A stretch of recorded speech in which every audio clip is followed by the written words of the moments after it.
Hello, and welcome back to our Let's Play It by Ear podcast. I am Carrie, here with my co host, Joanna. Joanna, say hi. Hello, everyone. Welcome to Opus 3 of this podcast. It will be released during the summer season, and we have a very apt title, I guess, for this season. It's called Full of Hot Air. That's right. Yeah. So we're going to be exploring some very fun and maybe slightly off the beaten path topics in this opus. So to start us off, we're going to describe a little bit of our composing experience because our first episode is going to be, can we compose? Can we? Do you think we can? Yeah. So I know we both have some stories about what we've tried in terms of composing. Joanna, do you want to start? Okay, so I naturally don't have a creative edge when it comes to composing. Like, if someone were to tell me to compose something, I can't actually hear anything in my mind's ear. Like, there's nothing there. So I, for a long time, thought I was defective. However, I have since learned that I am very much not in like an audio or oral processor of music, which is really Okay. ironic if you think about it. But like, why would I be in music if I don't process things orally, right? But I don't.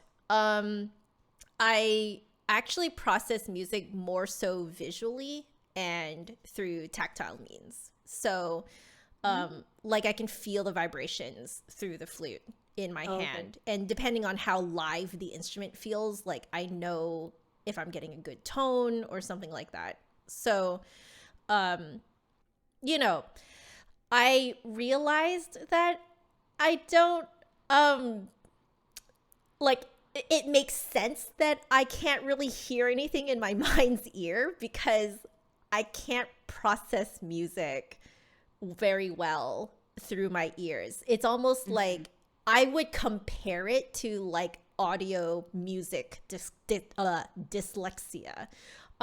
So during those ear training courses, when they do dictation for you, Those are hard. my yeah, oh my gosh, they're so hard. It would like jumble up in my ear. Like I would hear it and it's like the notes would just kind of switch places and the interval sizes would change because Oh, and then I wouldn't remember what it was, and then I would also jumble up the rhythm. So like it's like it, at least from my uh understanding of how dyslexia works, it very much is like that, but hearing mm, wise.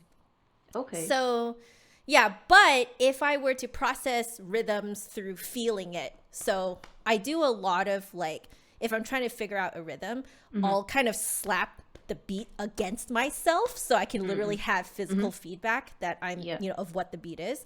And then I will like say the rhythm out loud. And what that does Oh, is that it causes me to like actually feel the vocal cord the vibration vocal cord. here. Yeah, exactly. Oh. And that's how I essentially can get the rhythm to stick in my head, is from doing that type of thing. But like, and if I look at it mathematically, I know exactly what's going on immediately too. There's no Mm-hmm. processing there. But if I'm left to only hearing, I don't hear anything. And if I do hear something, it's messed up. Okay. That. Oh. Yeah, so that's why I never have been very comfortable with composing at all, because I can't hear anything. Mm-hmm. Yeah, it's really weird.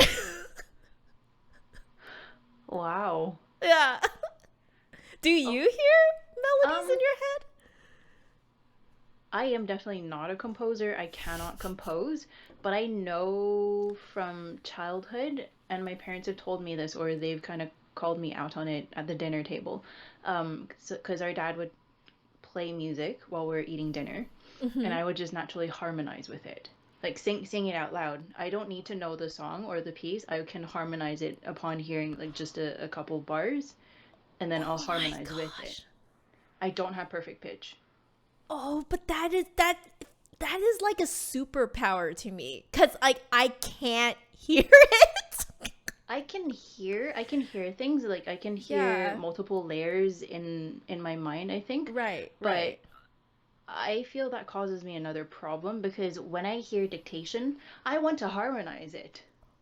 Oh, So I you don't end don't. up hearing the melody. I end up hearing what I want to play with it. Wow, that is a whole nother problem. So I go kind of anywhere but what I'm supposed to hear, I guess. I mean, I guess you get the right chords then. So like, I hope so. I don't remember now, but yeah. yeah. Oh my god, ear training was so bad because of that. Like, oh, it's so bad. So like, I knew all the like technical aspects of composing because Mhm. um Dr. Bob, who taught two of our theory courses, he taught one of the later theory courses. The overreaching project was the string quartet, Mhm. remember? Yeah. So we had to write this string quartet, and mine turned out like technically in the end, because this was the type of project that you could keep taking back to Dr. Bob during Mhm. office hours, and he would go over it with you and help you fix mistakes and stuff like that, so that at the very end, when you turn in the whole project as a whole, even if you didn't get very high marks per section, once corrected all together, you can get a pretty high mark on that Right. last project. Mhm. I got somewhere in the 90s. I don't remember exactly how high marks it was. It was pretty high marks though. Like pretty much almost technically perfect. And yet if you listen to it, it's so bad. Like I kind of hid it and didn't think about it because I was so embarrassed about it for the longest time. And then suddenly I had this idea of like, what if I just like made a video of me reacting to my own string quartet Mhm. on my channel. So I did, and it was very funny. It's funny because it's so bad. Mhm. Like no one would ever think that a quartet that sounds that bad could be like technically in the upper 90s in terms of like marks. So that's my experience of composing, is that like Yeah. I know all the technical bits. Like I know like how you can like use a scale or a chord, and then you like you pick notes from that chord in a melody. You might Mhm. skip a few notes, or maybe put a passing tone, or put a neighbor note, or put a escape note, or blah blah blah. Like I will just basically put them at random because I don't know what I'm doing. So So kind it of check sounds, check boxes.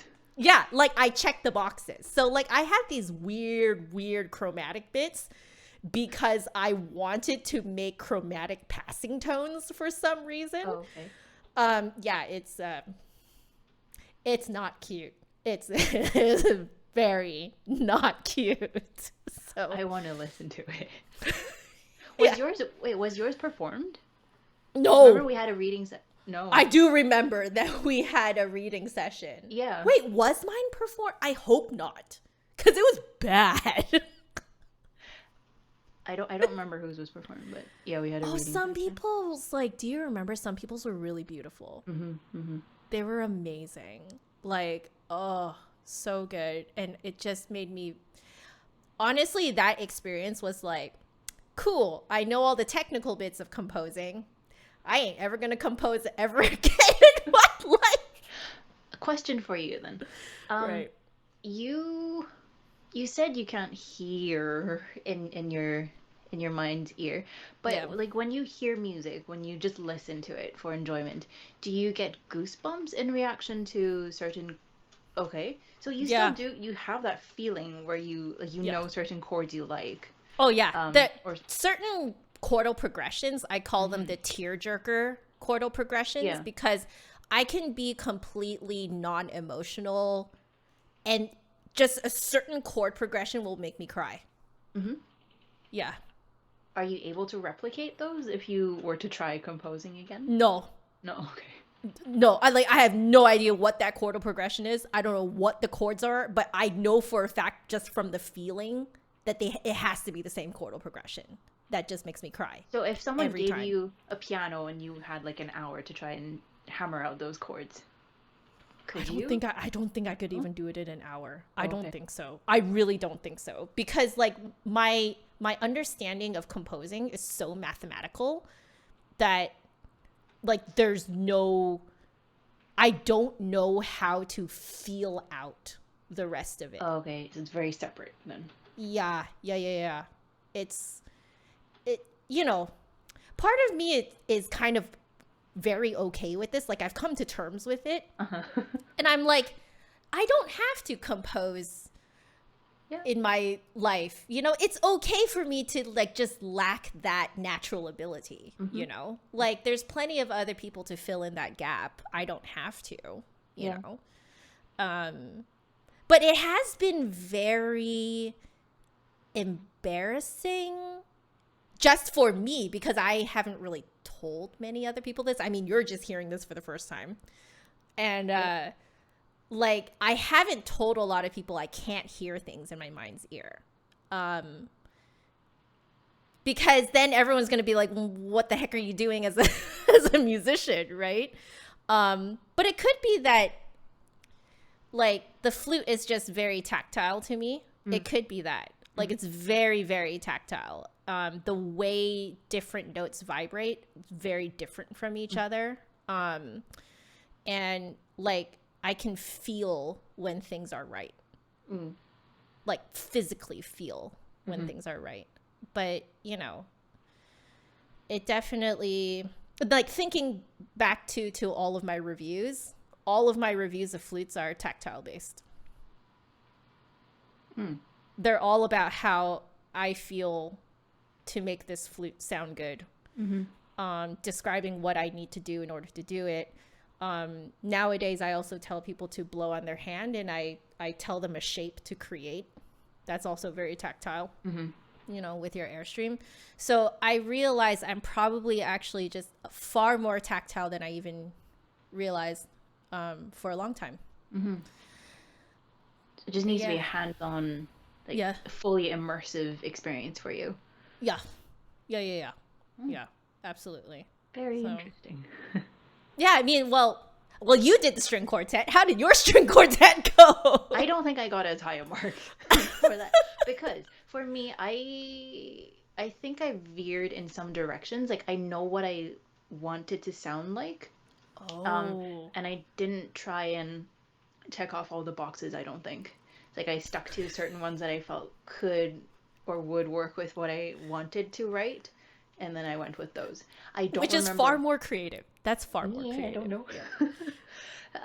I really don't remember what my queen quartet, string quartet, excuse me, string quartet sounded like. Uh-huh. Um, but I do remember one composing, if you can even call it that, experience that I went through. I tried to Uh-huh. write a piano, not even a piece, like 8 bars as a Mother's Day gift for my mom.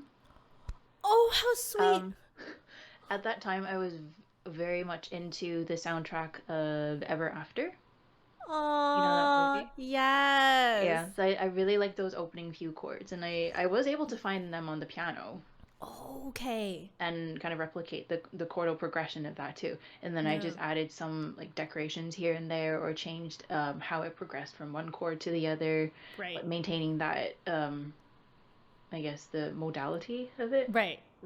Uh, it ended up sounding very much like the soundtrack. But I don't think my mom realized. Really? Yeah. That's I mean, amazing, to me, it just though. sounded the same. But I mean, it wasn't an original tune, though, but it was just in the style of Ever After, right? Perhaps. Yeah. Something like that. Just so you know, that is magical to me. The fact that you can hear a certain like style and emulate it, like that to me is I don't know how to even begin doing that. But that's the thing, I can emulate, or for lack of a better word, I can copy. Right. But there is no originality here, I think. It's I don't so have hard. melodies coming out of me. I can Yeah, write words, I can write, that's fine. yeah. You know, our Creative writing, I'm friend, okay. yes, yes. Like, weirdly, I can do creative writing as well. Hmm. But, like, I can't do music. I don't know why. But our friend Aiden is an amazing composer. Hmm. He composed this piece called Espionage in Sao Paulo. I believe that's what it was. Okay. It was for like two flutes and piano, I believe. And me and Paul Hung ended up doing a cover of it, or well, we just performed it basically, and recorded it and put it on my, I think on my second channel or something like that. Just Another Oh. Flautist. And it's like, it's amazing. I've never heard anything like it. It's so exciting. It really does like feel like, like a spy movie in Sao Yeah. Paulo. Like, it really feels like that. And I'm just like, how do you evoke like how do you go about evoking not only like that excitement, adventure, Hmm. but also mix it with the culture too. Mm. Like, there are cultural elements that he clearly knows about, or at least has heard it and can feel it and can emulate it, Yeah. like, I don't it's magic to me. I don't know how you come up with that, Yeah, exactly. That would be my question too for composers. Like, where does all this come from? Yeah. Where is this inspiration from? And like, how do you expand upon that Yeah. to make it into a piece? Yeah. Like, I wonder about that too, cuz I'm also like, is it something that they just feel and they just can't explain how the feeling happens cuz it Hmm. just kind of happens? Like, that's also fair, that it could just be a thing that people just, that's just how their brain processes things, Hmm. like, in the same way that mine can't do it, Yeah. theirs can, maybe. But I mean, oops. Oh no, our sign has Hang on, technical glitch. fallen. So, for those of you who are listening and not seeing what's happening, we've taped up our social media and online presence platform places up on the shelf behind Carrie, and our website has now fallen. Maybe time for a revamp. It's Okay, okay, it'll go guys. up later. It's fine. As long as you guys just go and visit letsplayitbyear.com, we'll be fine. Yeah. And spread the news to other viewers too. Yes. Tell them about it so it doesn't fall down anymore. Yeah. So wait, but you were saying, like, you were wanting to know about how composers feel it, right? Yeah, how they feel it, but also like, do they follow a certain formula? Because you know how writers, they follow a certain formula kind Oh, of when they write in a specific right, for a specific genre. right. When composers do that, do they follow a specific like guideline that they use? Um, Mm-hmm. do they kind of alter this, alter that? Are there variables that they try out Mm-hmm. different times? Is otherwise it's all going to end up sounding formulaic, wouldn't it? Yeah, yeah, And how do you come up with these original pieces each and every single time that they uh, bear no resemblance to each other?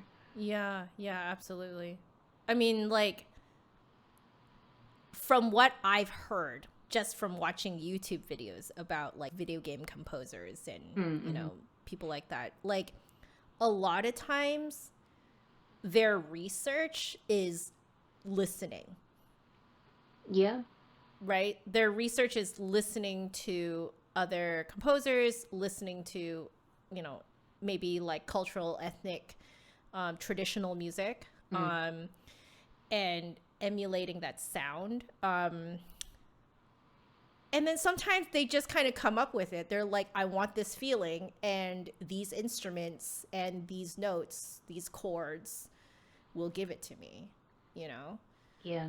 Um, and there was a really interesting one, 8-Bit Music Theory on YouTube. I believe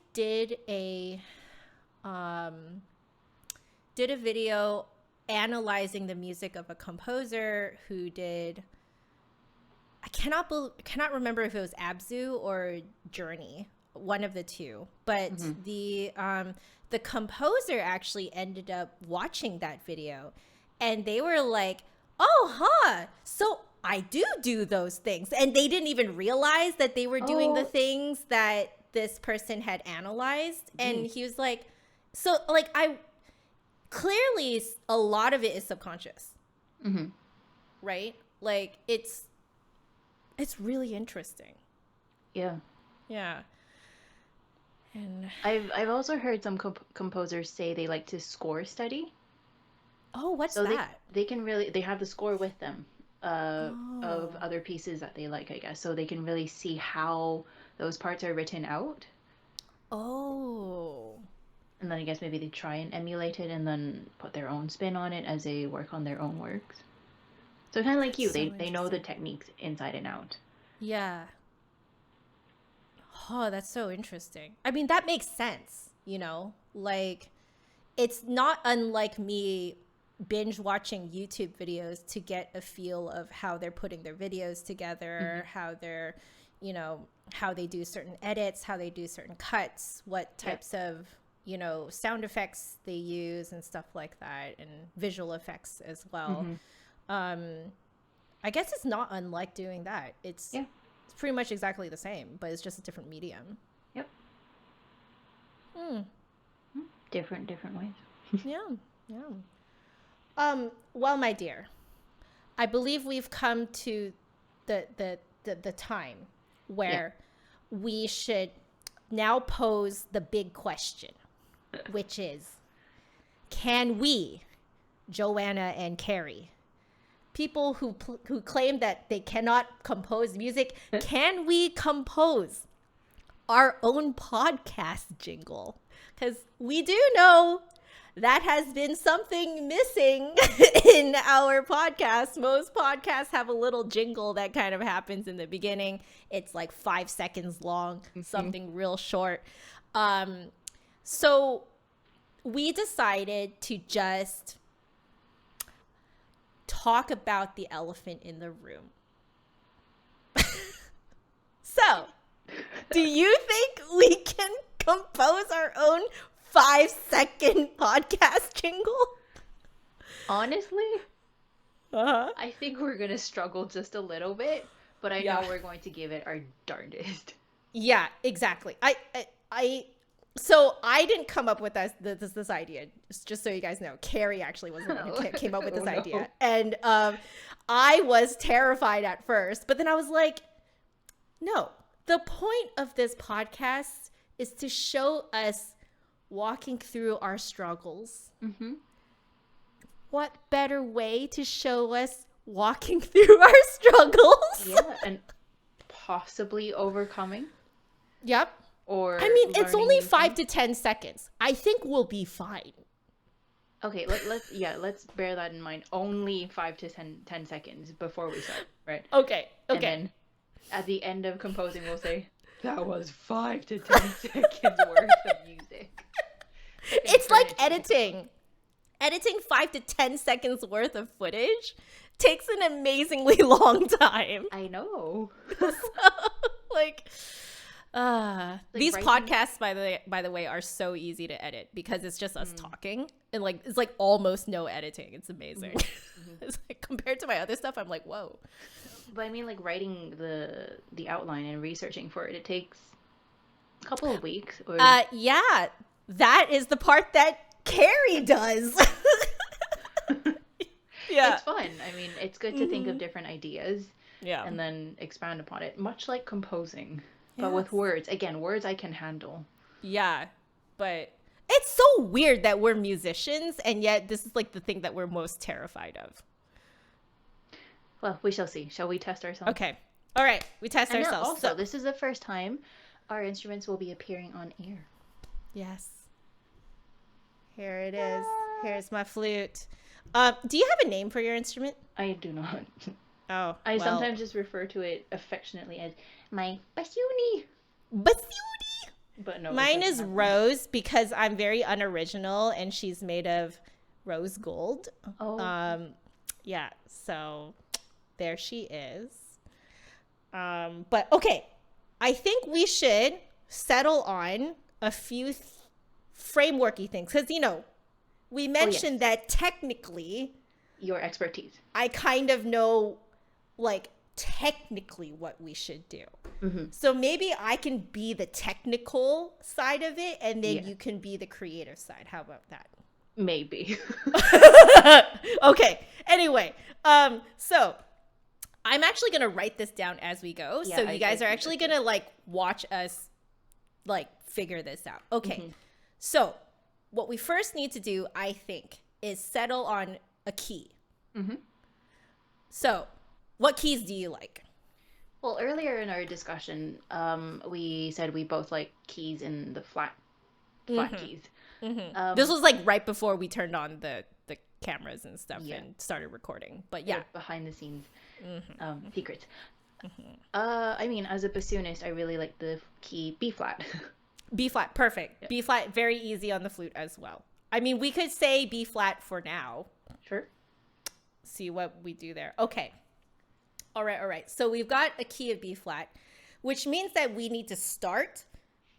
We need to have a chordal progression. Mm-hmm. Otherwise, it's going to sound completely disjunct. So what kind of chordal progression do you want to do? Do you just want to do a very simple 1-4-5-1 or oh yeah, you're thinking that too? Yeah. Okay, so chordal progression, we'll do very easy 1-4-5-1. Okay, so if you guys don't know what we're talking about, we're talking about the first chord that is built on the first note of B flat major, and then the chord that is built on the fourth note of B flat major, which is E flat. And then the five chord would be the chord that's built on the fifth note of B flat, which is F, and then we will return to B flat. So basically, we're moving from B flat to E flat to F to B flat, right? Would you like me to hammer out those notes on bells? Yes, hammer it out. Let's hear it. Let me show you the B flat, or I have an A sharp here. A! Ta-da! Hold on. So, okay. B flat. Okay. F. Okay. G. Oh no, sorry. Oh no, I messed that up. Hang on. Redo. Flat. E flat. Okay. E flat. Or D sharp. Okay. And F. Back to B flat. Bum bum bum bum. Right? Okay. Yeah, you guys notice I have to sing it because I have to feel it. Oh. Okay. But for me it just goes in my head. Yeah, it doesn't. Like, I have to think of the pitch and match it with my vocal cords. So I will often slip around finding it. So, like, I'm not joking. You know that time that, like, did I tell you that time that I sat on the bus on the way to school practicing my ear training? And I was like, do, mi, sa. I'm guessing there was someone next to you. Well, they moved away. So, like, people stopped sitting next to me. Yeah, the whole bus was packed except for the one seat that was open next to me. Oh, no. But now I know why I was sliding around. Because it's because I'm trying to hear it in my ear, but I can't hear it properly. And I'm trying to locate it with my vocal cords. Yeah. So you've got muscle memory in here then. Yeah, I do. I have muscle memory in here. Yeah. Let's do karaoke one day. Gosh. Yeah. Okay. That's going to be interesting. Okay. So we got 1-4-5-1. Maybe we should think of like if we want it to be 5 to 10 seconds long, I would say we do like bum, bum, bum. What if we did 4 bars in 2/4? Okay. 1 chord per bar. Yeah. Does that sound okay? Sounds good. Okay. So, time signature. We're doing 2/4 and we're doing 4 bars. Okay. Okay. Yeah, that's a standard phrase. Yeah, right? Standard phrase. Yeah. So, yeah, you see, I know all the rules, but like in terms of making it sound I'm cute. already trying to hear something in my head. Good. Okay. So, what are the other frameworky things that we need? So we have the key, we have chordal progression, we have the time signature. I think we're good. I think we have our framework. I think we're fine. So, I was thinking the next thing that we need to do, because this is for our podcast jingle, right? Which means that, you know, you're going to be doing a little bit of bassoon. I'm going to be doing a little bit of flute. We should have very quintessential bassoon vibes going, like what the bassoon is known for, like gestures and musical gestures that you know that the bassoon is good at, plus musical gestures that are very often done on the flute. So can you describe what bassoons do? I mean, we can do kind of like staccato low notes as a good supporting bass. Okay. Staccato bass notes, basically. Okay. Other things that you do? Or is that too much to put into 5 seconds? You want Stravinsky Rite of Spring? No. Oh, that'd be good. That's a good one for a 5 second. Okay, so I'll tell you what flutes are good at. So flutes are good at bird-like things. Yeah, I was thinking like so, trills. Yeah, trills or like little rips, like like that type of thing. That type of gesture is very common. Like a little rip and then like a little staccato resolution, I would say. We'll put that trill plus rips. Tiny ascending rip plus staccato resolution. Okay. Okay. Sounds good. You know, actually, this might not be that bad. Yeah. I have an idea actually in my head. You know what? I'm going to leave that part to you. Because beyond this, I have no idea what to do. I'm going to turn around and try and play it, hammer it out on the piano. So that's what I try and do. Okay. Do it. And if you can like walk us through your kind of thought process. So please pardon me while I shuffle the equipment around a little bit. I'm in a bit of a tight space.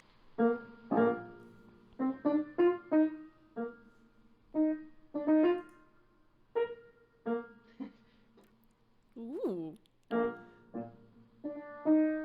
Wait, hold on.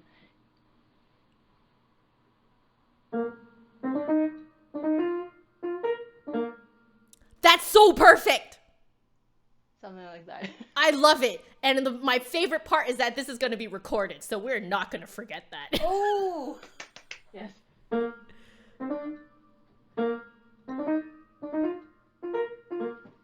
That's perfect. Oh my God, that is so cute. Wow. I love it. Oh. I think and then you're going to be doing like bassoony, like low bits to that, right? Actually, I don't know my part. Yeah, what would you do? That's so cute. I love it. Okay. And then with I also have instruments benefits of being an early childhood education teacher. Love it. Wait.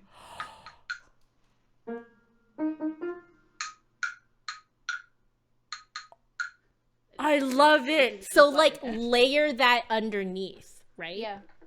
I love it. So let me put here. Oh, I love it. I'm going to put here tiny percussion. Yay! Tiny percussion And a instruments. shaker. I'll put here, Delayed. so you're going to layer them underneath, right?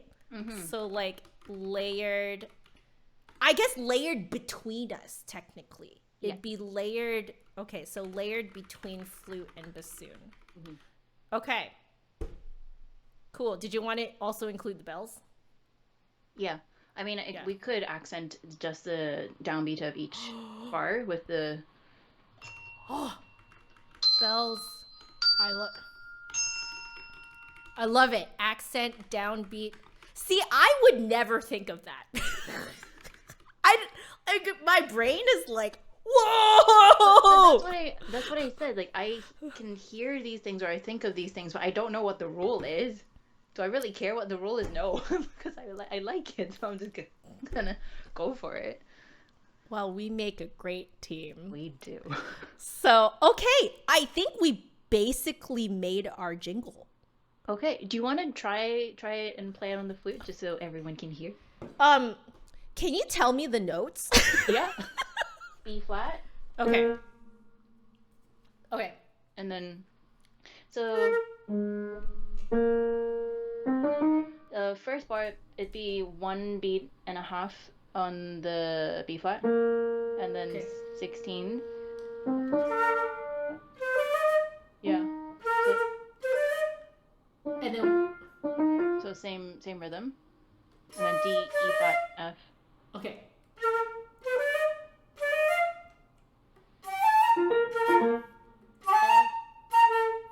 F, B flat, F, B flat. Yeah. No.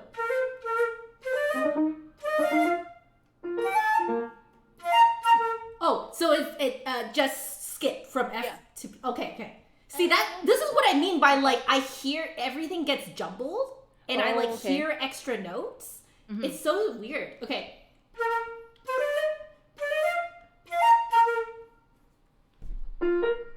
So the F is back in the middle as well. B flat. Oh, okay, F, okay. flat. Thank you. Yeah, see, I can't hear.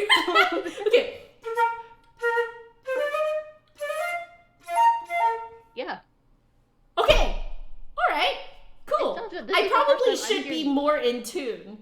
Oh. But you know, that's okay. We'll figure that out at the end when we actually record it. Should I try my part? Yes. Show my bassoon. Whee! And I have something called a reed Yeah. that goes on this part called the bocal or crook if you're in the UK. Oh, I've never heard it called the crook. Yeah. People have never heard it called the bocal when I went to the UK. Were they like, what are you talking about, Yeah. right? And then I was like, what are you talking about? But now I know both. So I love it. thank you. Yeah. Okay. So B flat, E flat. Okay.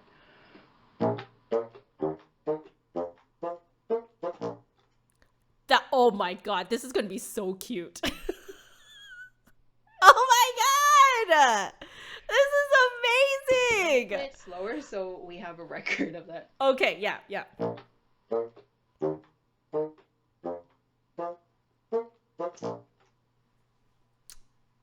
Beautiful. Oh my goodness. Okay. I think we did it. Yeah. I didn't think that we would be able to do it like pretty much in one episode. But I mean, Ooh. clearly we have to actually layer everything together. So like we'll figure that out in future episodes. We will, and maybe we'll get to reveal it. Yeah, the whole thing put together. Yeah. That's gonna be a whole other figuring out fun. Yeah. The nice thing is that it's so short that it will be very easy to do like multiple takes, you know, and like get that going. So I know one more thing we should decide on if we're going to record separately though. yeah. The tempo, Oh, okay. Yeah. because we can record it with a click track. Then Oh, yeah. it'll be easier to line up. The other thing that I find really easy to do is You, as the bass part, Mm. you record yours first. Yep. And then I will record over it. Okay. And then if we like it, we keep it that way, because I'm going to be listening to how you're moving and I'm going to move with you. Right. And then if you don't like it, you can re-record over it. Okay. So that in that way, you'll end up kind of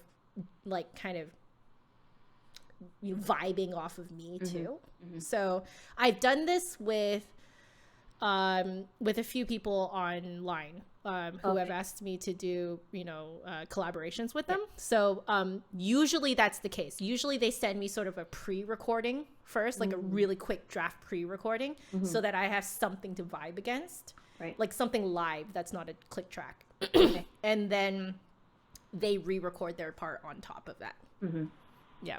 And then it sounds like we're both vibing live. You know? Yeah. Good. Okay. I think I have an idea of how I can do that then. Wonderful. Well, I think that's a good place to stop. So on this high note. like literally on this very high note. So we hope you guys enjoyed, well, one, learning about how our creative brains work and don't work, and also just witnessing us actually working something out live. So to be honest, I was so terrified of this moment, but it turned out like 1,000 times better than I thought it would. And honestly, this is so cute. Wow. Teamwork is where it's at. Exactly. So, all right, guys, we would love for you guys to engage with us, chat with us. Composers out there, if y'all have any tips, send them our way. Okay. Yeah. So you can find us on our website, letsplayitbyear.com. Right, the one that fell off in the middle of the episode. And for those of you guys who are watching us here on YouTube, here on YouTube would be Let's Play by Ear podcast. You can also find us at anchor.fm / Let's Play by Ear podcast, I think, right? Yeah. So from there, it's actually distributed to several other platforms, so you can listen wherever you normally listen to your podcasts. As for our social media, you can find us on facebook.com / Let's Play by Ear podcast. You can also find us on Instagram at Let's Play by Ear podcast, and you can follow us on Twitter at let_ear, but our full name on there is Let's Play by Ear podcast. If you guys want to just email us directly, share your stories, share your composing tips, you can email us at letsplayitbyear.podcast@gmail.com. Perfecto. I think I covered all our bases. Yes? Yes, you did. Beauty. Okay, well, we are done for this particular episode. We hope you'll join us again for our second episode, which just to tease it a little bit, we're going to be covering some myths. Yes. All right. So hope you guys enjoy us next time. Hope you guys enjoyed this episode, and we will see you next time. Bye-bye. See you.